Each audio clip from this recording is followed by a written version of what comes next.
শনিবারের বারবেলা।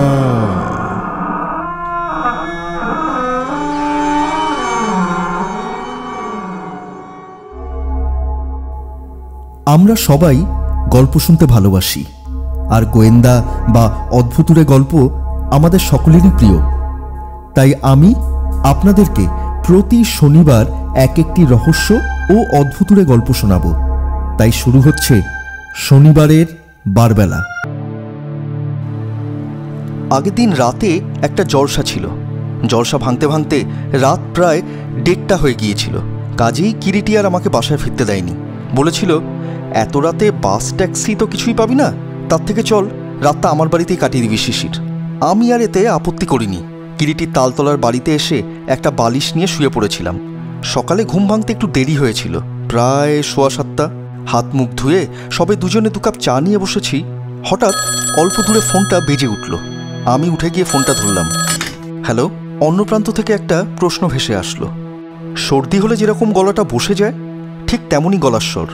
রিসিভারটাকে নামিয়ে রেখে কিরিটির দিকে তাকিয়ে বললাম, তোর ফোন।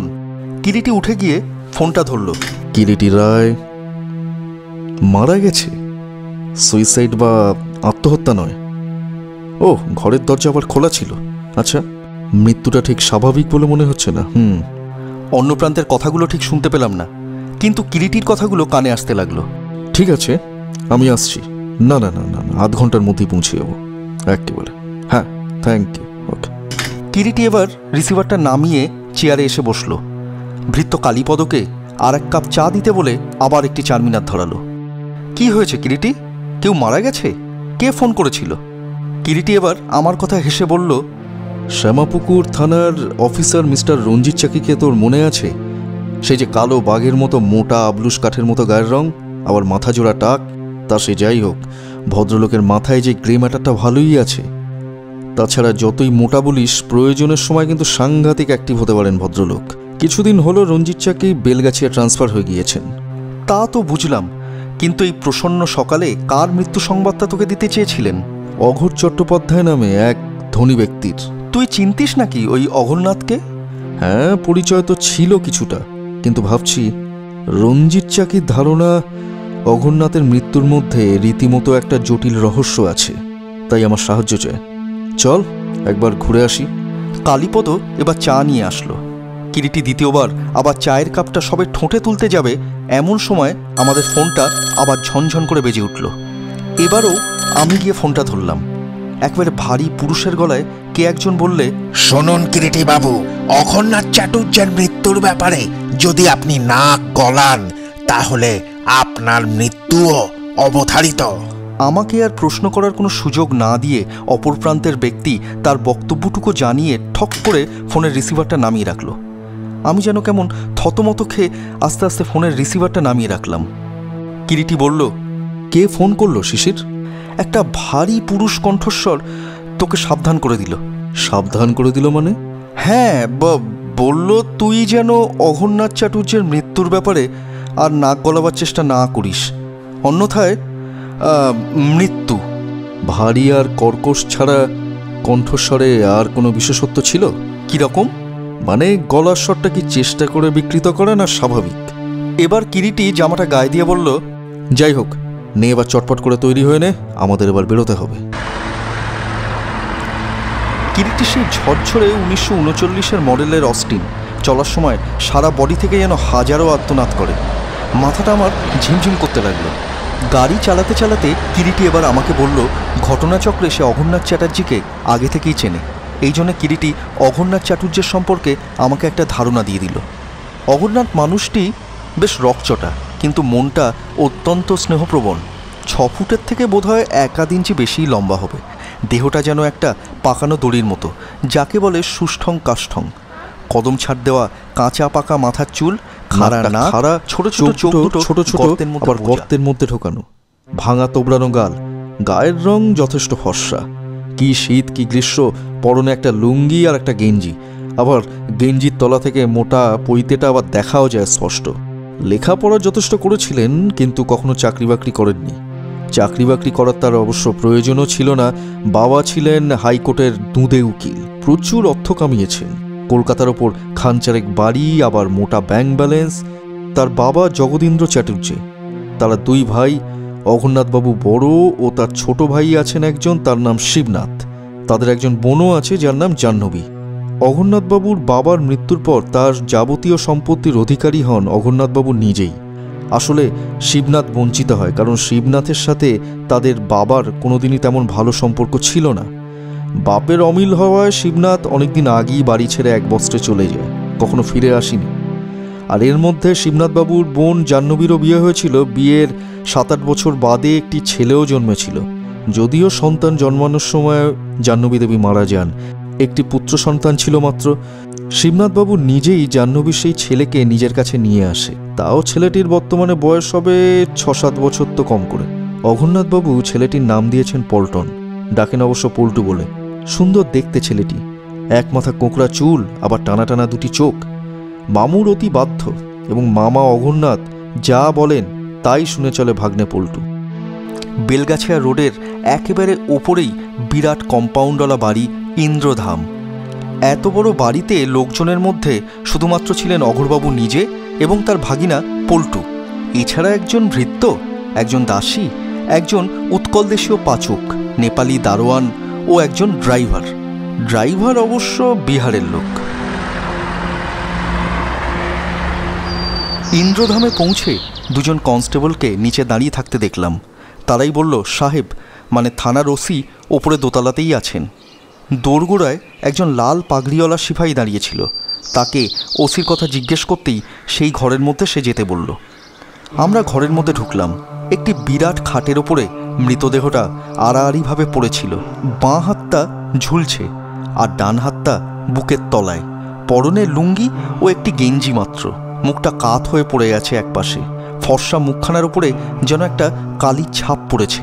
শিওরের পাশেই একটি ছোট্ট টেবিল, আর তার উপরে একটি কাঁচ ভাঙা টেবিল ক্লক। 12টা বেজে ঘড়িটা বন্ধ হয়ে আছে। টেবিলের ওপরে আরেকটি টেবিল ল্যাম্পও কাত হয়ে পড়ে আছে। রঞ্জিত চাকি অর্থাৎ দারোগা কিরিটির মুখের দিকে তাকালেন। আরে মশাই, আসুন আসুন, ডেড বডিটার দিকে একবার তাকিয়ে দেখুন। কি? কিরিটির প্রশ্ন। আমার তো মনে হচ্ছে বিদ্যুৎ পৃষ্ঠ হয়ে মারা গেছে, মানে হাই ভোল্টেজ কারেন্টে। কি করে জানলেন? কিরিটি প্রশ্ন করল। মাঝরাতে দশরথ একটা চিৎকার শুনে তার ঘর থেকে ছুটে আসে ঘুম ভেঙে। দশরথ? হ্যাঁ, দশরথ। তারপরে এসে দেখে ঘর অন্ধকার। আচ্ছা, ঘরের দরজাটা কি খোলা ছিল? ঘরের দরজা খোলা ছিল, দশরথ তো তাই বলছে মশাই। তারপর? রজনীয় চিৎকার শুনেছিল, সেও ইতিমধ্যে এসে পড়ে, কিন্তু সুইচ টিপে আলো জ্বলেনি। মেন সুইচটা ফিউজ হয়ে গিয়েছে, এখনো ফিউজ হয়েই আছে। তারপরে দশরথ তখন একটা মোমবাতি জ্বালিয়ে ঘরে নিয়ে আসে। ওর ভাগ্নে পল্টু তো মামার সাথেই শুতো, সে কোথায় ছিল তখন? ওই বিছানার উপরে বসে ফ্যাল ফ্যাল করে তাকিয়েছিল। পল্টুকে জিজ্ঞেস করেছিলেন সে কিছু দেখেছে কিনা? আপনি জানেন নাকি পল্টনকে? হ্যাঁ, অঘোরবাবু আমার পরিচিত ছিলেন। তাই নাকি? তা পল্টুকে তো দেখছি না, সে কোথায়? পাশের ঘরে বসে আছে। তাকে অনেক চেষ্টা করেছি কথা বলানোর মশাই, কিন্তু কিছুতেই বলেনি। বলছে না কেন? মনে হচ্ছে প্রচন্ড শকে কথা বলার শক্তি একেবারেই লোপ পেয়েছে। কিরিটি এবার মৃতদেহটা ভালো করে পরীক্ষা করে দেখল। তারপরে ঘরের মেঝে এবং ঘরের পাশের বাথরুমের মেঝেটাও ভালো করে পরীক্ষা করে দেখল। বাথরুমের মেঝেতে দেখা গেল কাদামাখা কতগুলো পায়ের ছাপ। কেউ একজন বাথরুম থেকে হেঁটে খাটের ধার অবধি এসেছিল। আপনি ওই পায়ের ছাপগুলো দেখেছেন মিস্টার চাকি? কোন ছাপ? এই দেখুন না, এই মেঝেতে রয়েছে। তাই তো। এইগুলোর একেবারে ফটো নিয়ে নিন, আমি দেখি একবার পল্টু কিছু বলে কিনা। এবার আমরা পাশের ঘরে এলাম। এটাই বোধহয় পল্টনের পড়ার ঘর। পল্টন কেমন যেন জুবুথুবু মেরে একটা চেয়ারে চুপচাপ বসে আছে। কিরিটি গাড়িতে আসতে আসতে পল্টনের চেহারা সম্পর্কে যেমন বর্ণনা দিয়েছিল, ছেলেটা দেখতে ঠিক তেমনই। পরনে একটা হাফ প্যান্ট ও গায়ে কলার দেওয়া একটা রঙিন গেঞ্জি। এক মাথা ঝাঁকড়া ঝাঁকড়া চুল এলোমেলোভাবে আছে। সমগ্র মুখখানিতে কেমন যেন একটা বিষাদের করুণ ছায়া। সামনের খোলা জানলার দিকে তাকিয়ে চুপচাপ বসেছিল পল্টন। এবার আমরা যে দুজন ঘরে ঢুকলাম, পল্টন যেন টেরই পেল না। যেমনটি বসেছিল ঠিক তেমনটিই বসে রইল। কিরিটি ডাকল, পল্টু, পল্টু, পল্টন বাবু। পল্টন যেন এবার একটু কেঁপে উঠল মাত্র, কিন্তু কোনো সাড়া দিল না। কিরিটি কেন যেন একটা অসহায় করুণ দৃষ্টিতে আমার দিকে তাকালো। তারপর মৃদু গলায় বলল, একেবারেই নেহাত বালক, আবার কি মনে হয় শিশির, অঘোরবাবুর মৃত্যুটা হয় ও সচক্ষে দেখেছে কাল রাতে, কিংবা কোনো কারণে ও ভয় পেয়েছে, তাই একেবারে বোবা হয়ে গেছে ভয়ে। কিন্তু ওকে আমায় কথা বলাতেই হবে, কারণ বুঝতে পারছি গত রাতের ব্যাপারটায় ও এমন কিছু দেখেছে বা জেনেছে যা ওর কাছ থেকে আমাকে জানতেই হবে। আরও কিছুটা সময় গেলে হয়তো কিছুটা সুস্থ হবে, তখন হয়তো কথা বলতে পারবে। চল ও ঘরে যাই। খাবার ঘরে ইন্সপেক্টর মিস্টার চাকি তখন সকলের জবানবন্দি নিয়ে নিয়েছেন। এক এক করে ডেকে ডেকে তিনি জবানবন্দি নিচ্ছেন। ততক্ষণে দশরথ আর রজনীর জবানবন্দি নেওয়া হয়ে গিয়েছে, বাকি তখনও পাচক, দারোয়ান ও ড্রাইভার। ইন্সপেক্টর মিস্টার চাকি জিজ্ঞাসা করলেন, এই যে কিরিটি বাবু, কিছু বললো ছেলেটা? না, তবে একটা কাজ আপনাকে করতে হবে মিস্টার চাকি। বলুন। পল্টুকে সর্বক্ষণ সতর্ক পাহারায় রাখতে হবে, যতক্ষণ না ওর মুখ দিয়ে কথা বের হয়। এ কাজ করতে পারবেন? বলুন কি করতে পারি মিস্টার রায়। পল্টুকে এ বাড়ি থেকে সরিয়ে অন্য কোথাও সতর্ক পাহারায় রাখবার ব্যবস্থা করতে হবে। আরে মশাই, সে আর এমন কঠিন কাজ কি, রাখা যাবে, কিন্তু কেন বলুন তো? নচেত আমার ধারণা অঘোরনাথবাবুর হত্যার পেছনে যাদের বা যার হাত আছে তারা পল্টুরও প্রাণনাশের চেষ্টা করবে। সে কি, কেন? দেখুন, যেহেতু হয়তো ও কিছু জানে বা দেখেছে, সেটা হত্যাকারীর বিরুদ্ধে একটা মারাত্মক প্রমাণ হয়ে দাঁড়াতে পারে, এবং সেই কারণেই হত্যাকারী কিছুতেই তা হতে দিতে চায় না। নিশ্চয়ই। ঠিক আছে, আমি ব্যবস্থা করছি, কিন্তু আপনি কি কিছু বুঝতে পেরেছেন মিস্টার রায়? হ্যাঁ, এটুকু আপাতত বুঝতে পারছি যে অঘোরবাবুকে নৃশংসভাবে হত্যা করা হয়েছে। হ্যাঁ, এটা নিষ্ঠুর হত্যা বলে বিশ্বাস। কিন্তু মশাই, আমার তো মনে হচ্ছে এটা একটা অ্যাক্সিডেন্ট। এবং হত্যা করা হয়েছে কৌশলে, ওর দেখে হাই ভোল্টেজ বিদ্যুৎ প্রয়োগ করে। ওই টেবিল ল্যাম্পটা আমাকে নিয়ে যেতে হবে। টেবিল ল্যাম্পটা? আচ্ছা। হ্যাঁ, ওটা আমাকে ভালো করে পরীক্ষা করে দেখতে হবে। আর একটা ব্যাপার আপনি লক্ষ্য করেছেন মিস্টার চাকি? কি বলুন তো? খাটের পায়ার দিকটা ভালো করে দেখুন। প্রত্যেকটা পায়ার নিচে একটা করে লোহার ক্যাপ লাগানো আছে। ইন্সপেক্টর রঞ্জিত চাকি খাটের পায়ের দিকে তাকালেন। আমিও তাকালাম। নজরে এলো কিরিটির কথাই ঠিক। রঞ্জিত চাকি বললেন, আশ্চর্য, ঠিকই বলেছেন তো। টেবিলের পায়ায় ওই ধরনের লোহার ক্যাপ আমি দেখেছি, কিন্তু শোবার খাটে তো আমি কোনোদিন ওই ধরনের ক্যাপ দেখিনি পায়াতে থাকতে। খুব সম্ভবত ওগুলো আগে ছিল না, পরে লাগানো হয়েছে। দেখুন না, এতটুকু মরচে বা ময়লা কিছুই নেই ক্যাপগুলোতে। আপনি একবার দশরথকে ডাকুন তো এই ঘরে। এবার ইন্সপেক্টর দশরথকে ঘরের মধ্যে ডেকে আনলেন। দশরথ। হ্যাঁ বাবু, কিছু বললেন? একটু জোরে বলুন। কিরিটি এবার একটু উঁচু গলাতে বলল, দিনের বেশিরভাগ সময় তো তোমার বাবু পাশের লাইব্রেরি ঘরে বসে পড়াশুনো করতেন, তাই তো? আগে হ্যাঁ, এ ঘরে বেশি কেউ আসতেন না। রাত্রে আহারের পরে বাবু শুয়ে পড়তেন, আবার কখনো অনেক রাত জেগে শুয়ে শুয়ে বই পড়তেন। হ্যাঁ, আমি জানি তার ঘুম খুব কম ছিল। আচ্ছা, তোমার বাবু তো রোজ বিকেলে পল্টুকে নিয়ে একবার বেড়াতে বেরোতেন, কখনো ময়দানে বা কখনো গঙ্গার ধারে। কাল বিকেলে তিনি বেড়াতে বেরোননি? আগে গিয়েছিলেন। কখন ফিরেছিলেন? বাবু একটু দেরি করেছিলেন, তা হবে 7:30। আচ্ছা, এ বাড়িতে 2-1 দিনের মধ্যে কোনো ইলেকট্রিকের মিস্ত্রি এসছিল? না তো বাবু। বা বাইরের অন্য কেউ? না না, বাবু তো কারোর সাথে মিশতেন না তেমন। জানি জানি। আচ্ছা, দারোয়ানকে পাঠিয়ে দাও। আচ্ছা বাবু। দশরথ এবার চলে গেল। কিরিটি আমার দিকে তাকিয়ে বলল, বুঝলি শিশির, এই দশরথ লোকটা রীতিমতো কালা। তখন আমি বুঝতে পারিনি কেন কিরিটি এই কথা আমাকে বলেছিল।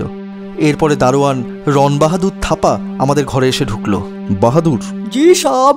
কাল পরশু বা তার আগের দিন কেউ কি তোমার বাবুর সাথে দেখা করতে এসেছিল এ বাড়িতে? ऐसा कोई आदमी तो आया नहीं।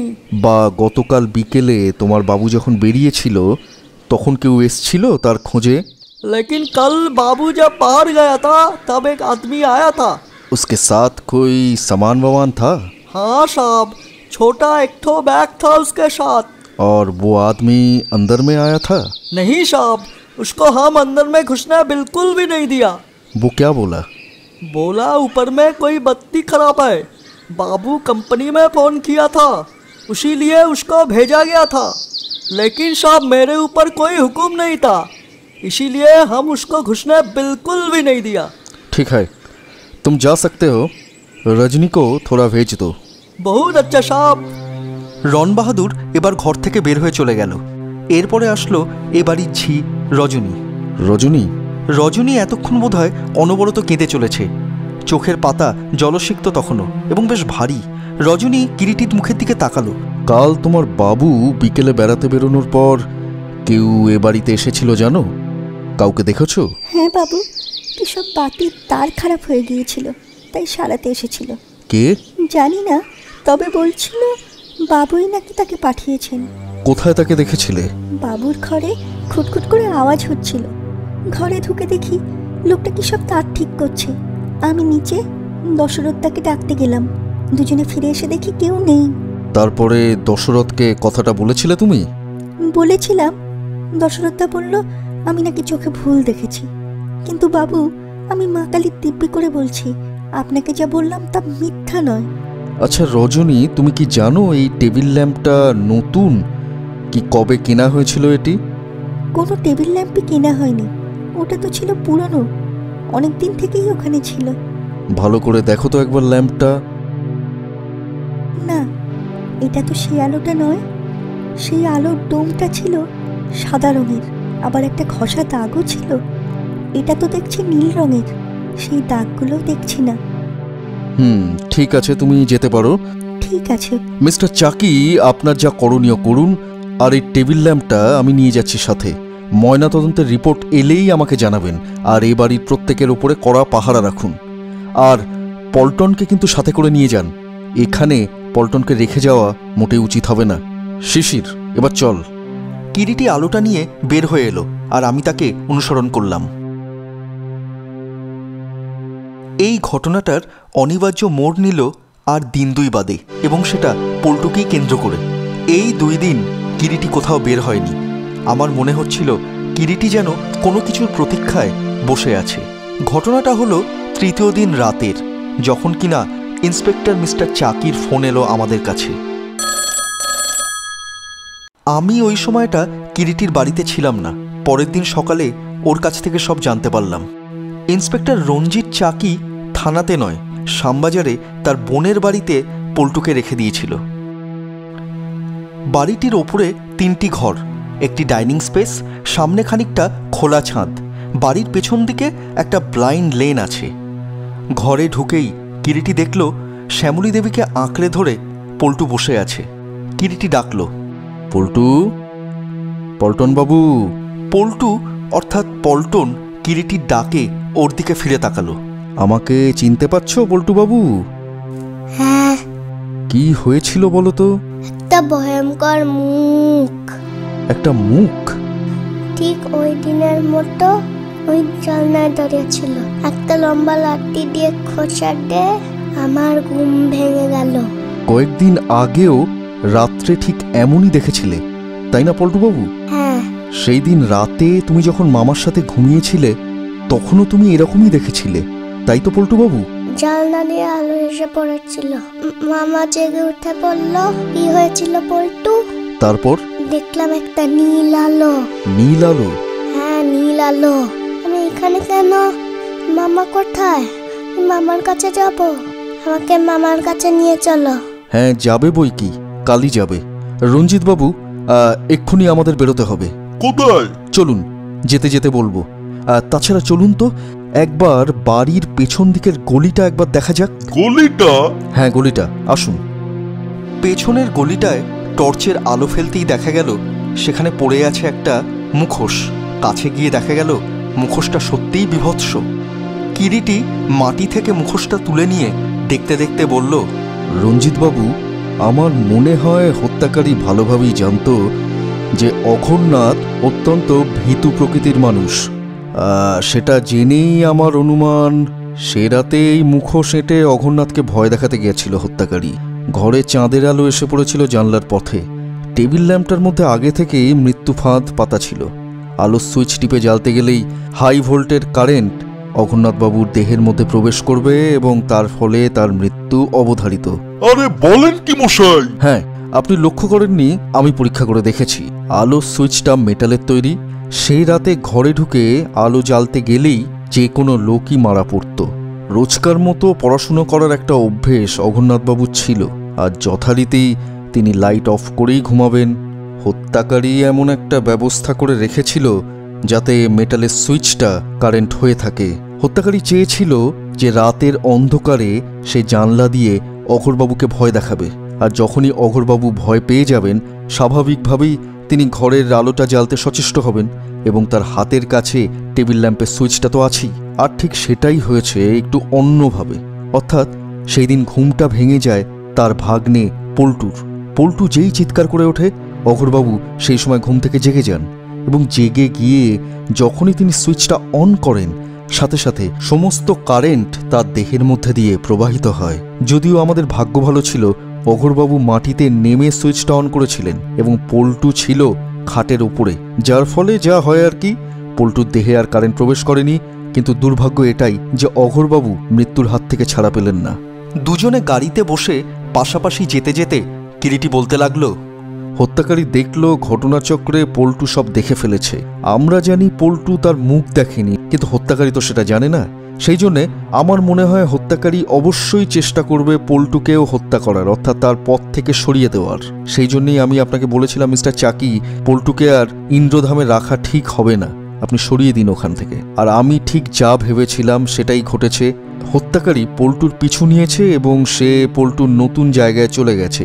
গিয়ে কালকে রাতে সে আবার পল্টুকে ভয় দেখানোর চেষ্টা করেছে, যাতে পল্টু একটা শকের মধ্যে থাকে, পল্টু যেন কাউকে কিছু বলতে না পারে।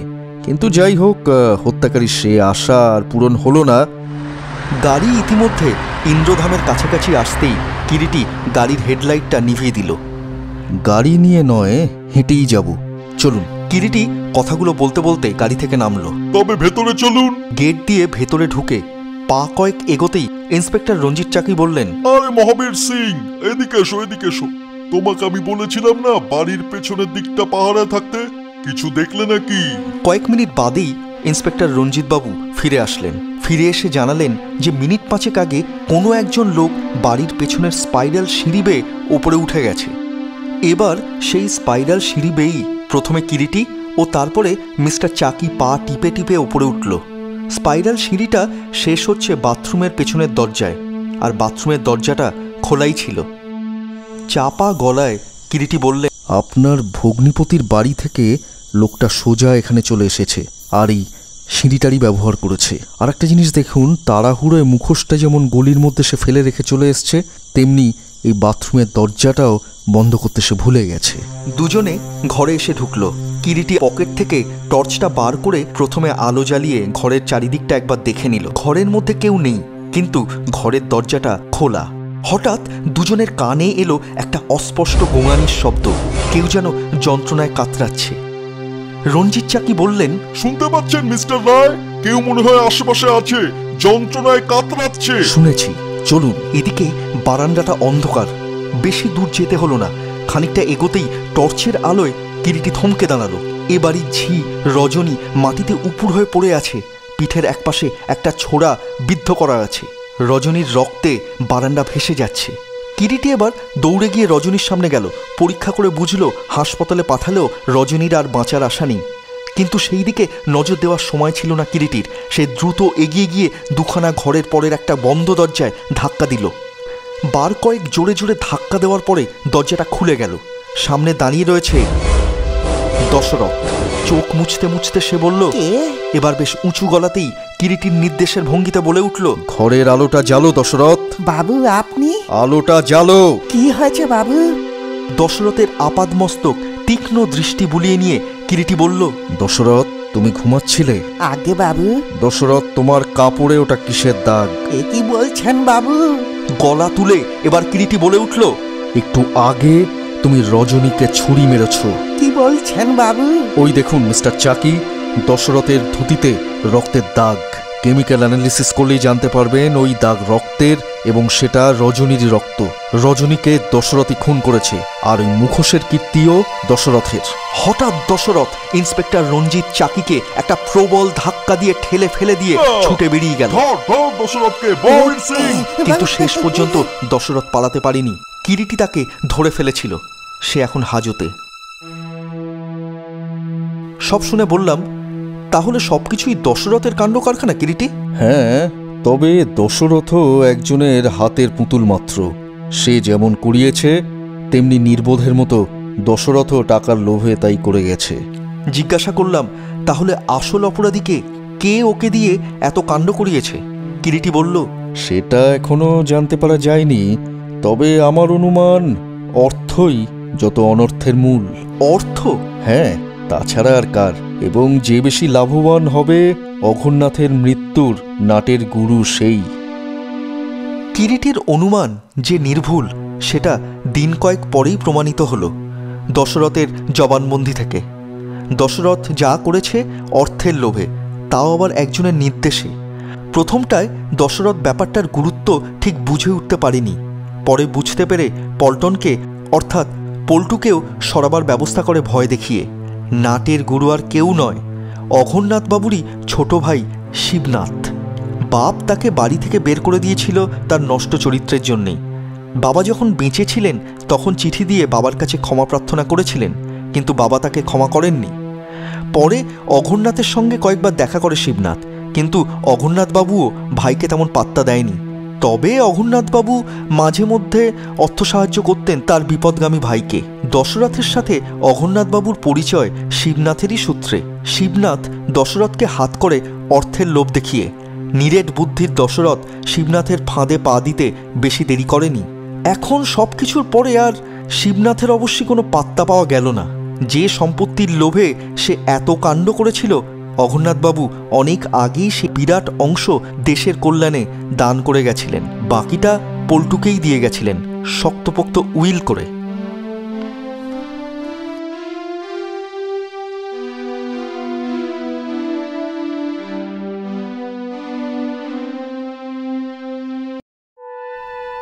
আমি পল্লব গায়েন আপনাদের সকলকে অনুরোধ করছি, আপনাদের যদি গল্প ভালো লাগে তাহলে পল্লব গায়েন ফেসবুক পেজে লাইক করুন এবং পল্লব গায়েন ইউটিউব চ্যানেলে সাবস্ক্রাইব করুন, কারণ আপনাদের অনুপ্রেরণাই আমাকে প্রতি সপ্তাহে নতুন নতুন গল্প আপনাদের সামনে পরিবেশন করতে সাহায্য করবে।